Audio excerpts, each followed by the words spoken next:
융통성이 없죠. 자, 그래서 자격증 여부 이 정도 이해를 해 두시고요. 그래서 시도의사가 준다. 합격증 물로부터 1월 내주게 돼 있습니다. 자, 그러면 이 정도 이해하시고요. 자격증 대여 사칭 등의 금지가 나옵니다. 그 교재는 지금 100페이지인데 그럼 자격에 대한 권리를 넘긴다 양도, 자격증을 빌려준다 대여예요. 그다음에 우리 공인인증사가 다른 사람에게 자기의 성명을 사용하여 업무하게 하잖아요. 이것도 대여와 똑같죠.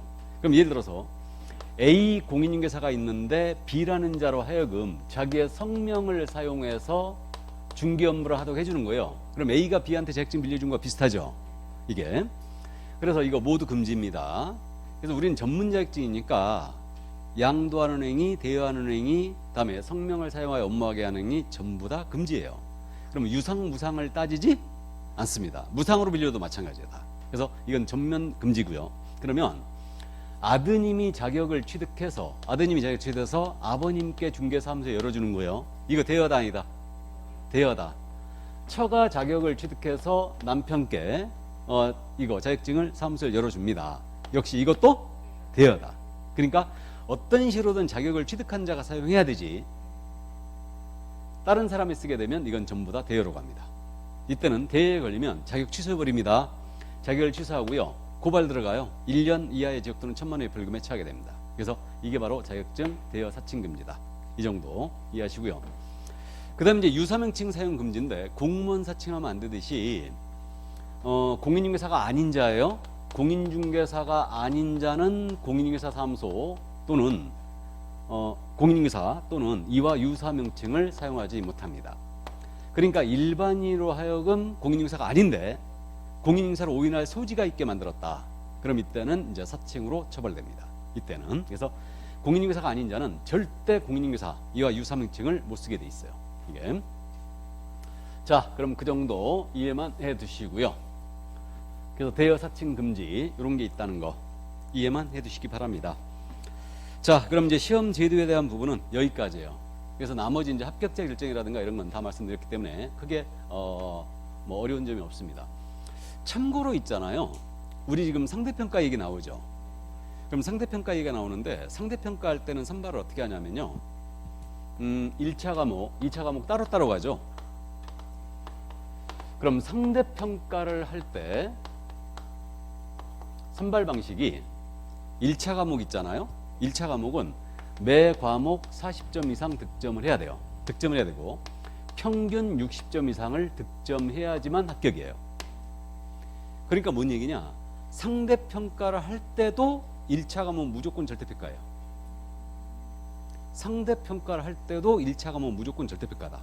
무조건 60점 넘겨야 돼요. 2차 과목만 상대평가하는 거예요. 그럼 상대평가할 때는 이게 올해는 2만 명 뽑겠다, 1만 명 뽑겠다. 선발 예정 인원을 공고했다는 얘기죠. 이 얘기예요. 이 인원을 뽑겠다. 그러니까 2만 명을 뽑겠다. 이런 식으로.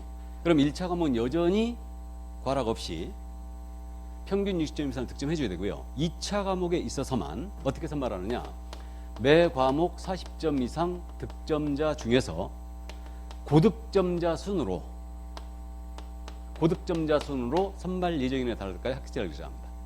이게 상대평가예요. 그러니까 1차는 언제나 절대평가예요. 언제나 절대평가고 2차 과목만 상대평가를 하는 거죠. 그러면 상대평가할 때는 내가 2차 과목에 있어갖고 평균 60점 이상을 득점 못하고도 합격하는 수가 있을 수 있지요. 시험이 굉장히 어려웠다는 얘기죠. 근데 거꾸로 상대평가하게 되면 내가 2차 과목에 있어서 평균 6점 이상을 득점을 하고도 불합격하는 수가 있을 수 있다. 이때는 시험이 쉬웠다는 얘기죠. 이해되시죠? 그러니까 어쨌든 상대평가 하더라도 선발 예정인을 한 2만 명 정도로 주면 지금과 크게 다를 바가 없겠죠. 그죠? 큰 차이가 안 나요. 큰 차이가 안 납니다. 근데 상대평가하면 문제는 분명히 더 어려워질 거예요. 어려워질 겁니다. 어렵든 쉽든 이거 어려웠다 쉬웠다 그거 얘기할 게 아니에요. 성적 순대로 그냥 합격시키니까. 그죠? 그렇게 됩니다. 상대평가하면 또 많이 달라질 거예요. 많이 달라질 겁니다. 자, 어쨌든 이 정도 16회 시험 때는 이제 최소 선발비를 공고를 한 적이 있었는데 뭐 지금은 그런 방식이 없으니까 일단 참고하시기 바랍니다. 자, 그래서 공인인사 시험 제도 오늘 이제 첫 시간이라 이거 잠깐 말씀드렸고요. 이제 본론을 한번 나가볼까요? 우리 교재 다시 앞으로 가서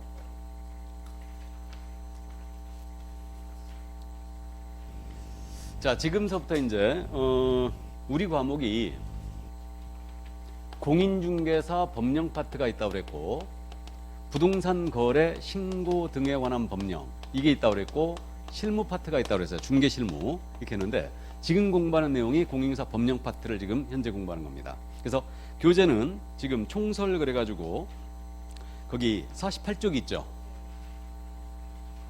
48쪽 여기 지금 이 부분에 있는 내용인데, 거기 그 중기업의 역사, 기원 및 연역은 그냥 넘어가고요. 그 옆에 법의 체계와 공인중개사법의 구성이란 말 나와 있죠. 49쪽에 거기에 뭐 헌법이란 말 나와 있는데 헌법은 무시하고요. 우리 공인중개사 법령의 구성 이 부분을 잠깐 말씀드렸는데, 자, 우리 공인중개사 법령 그랬지 않습니까? 이 공인중개사 법령이 뭐냐 이 문제인데, 먼저 공인중개사법이 있어요. 그럼 공인중개사법이라는 것은 국회에서 제정되죠. 법이라는 것은 국회에서 제정되고, 그럼 국회에서 법이 제정되면 정부로 이송을 합니다. 이송을 하면 대통령은 법을 공포하고 시행을 하게 되는데, 대통령이 법을 시행하면서, 정부에서 법을 시행하면서 필요한 사항들이 나와요. 그래가지고 대통령령 형식으로 만드는 게 있거든요. 이걸 공인중개사법 시행령이라고 그래요. 시행령. 그러니까 시행령이란 말은 대통령령과 같은 표현이에요. 그다음에 이제 우리 소관부처가 국토교통부라고 그랬죠. 그러면 부령, 그러니까 장관령 형식으로 만드는 게 있는데, 이것을 시행규칙이라고 해요. 그래서 공인중개사법 시행규칙이 있는데, 우리는 소관부처가 국토교통부가 되기 때문에 시행규칙은 다른 말로 국토교통부령이라고 그래요. 그러면 이거 법영령 이렇게 돼 있죠. 그러니까 이걸 합쳐서 법령이다 이렇게 부르는 거예요. 이게. 그래서 지금 현재 공인중개사법은 마지막 조가 51조예요. 다음에 시행령은 마지막 조가 38조고요. 시행규칙은 마지막 조가 29조로 돼 있어요. 그래서 모두 우리 법령은 조문수를 다 합쳐도 118개 조문밖에 안 돼요. 118개입니다. 이 중에서 지금 70%를 낸다고 그랬죠. 공사법령에 70%를 내시니까 이 중에서 28문제가 나오는 거예요. 여기서. 그래서 다른 과목에 비해서 우리는 조문수가 작아요. 작기 때문에 상대적으로 고득점이 가능하고 실생활과 밀접한 관련이 있기 때문에 여러분들이 득점을 비교적 쉽게 합니다.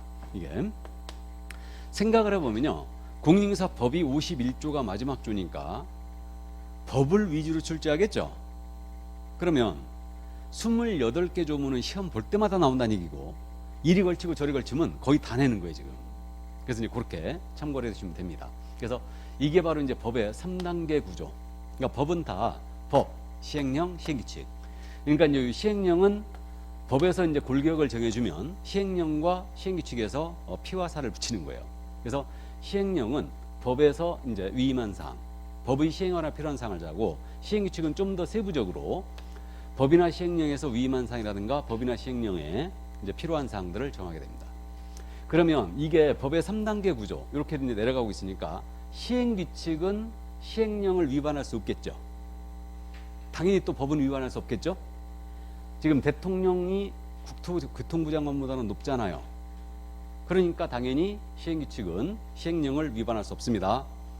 그러면 이 시행령이나 시행규칙은 법을 위반할 수는 없죠. 이게 법에서 위임한 사항이니까. 그럼 왜 시행령이나 시행규칙은 법을 위반하면 안 되느냐? 왜? 우리나라에서 제일 높은 사람이 누구예요? 대통령. 그럴 줄 알고 내가 물어봤어요 지금. 누가 제일 높아요? 국민이죠. 국민.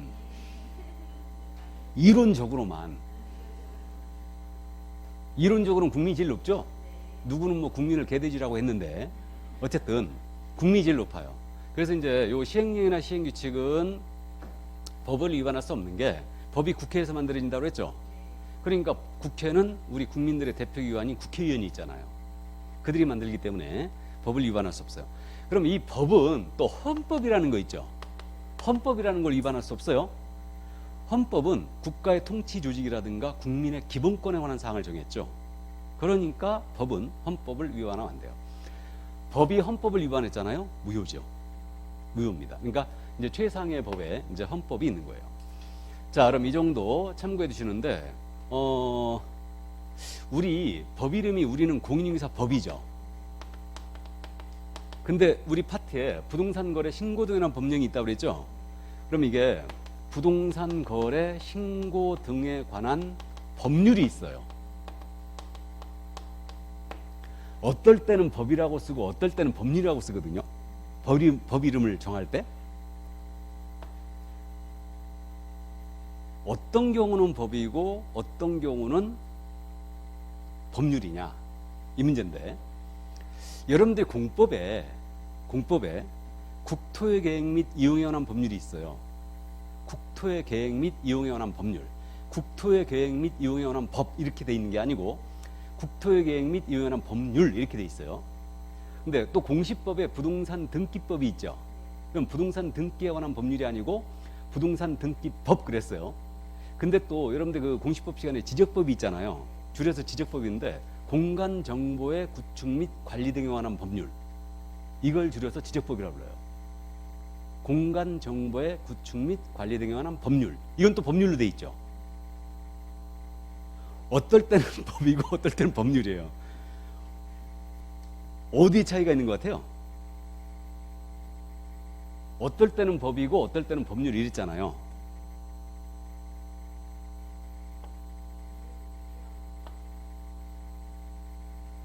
이게 길어요, 이게 길어요?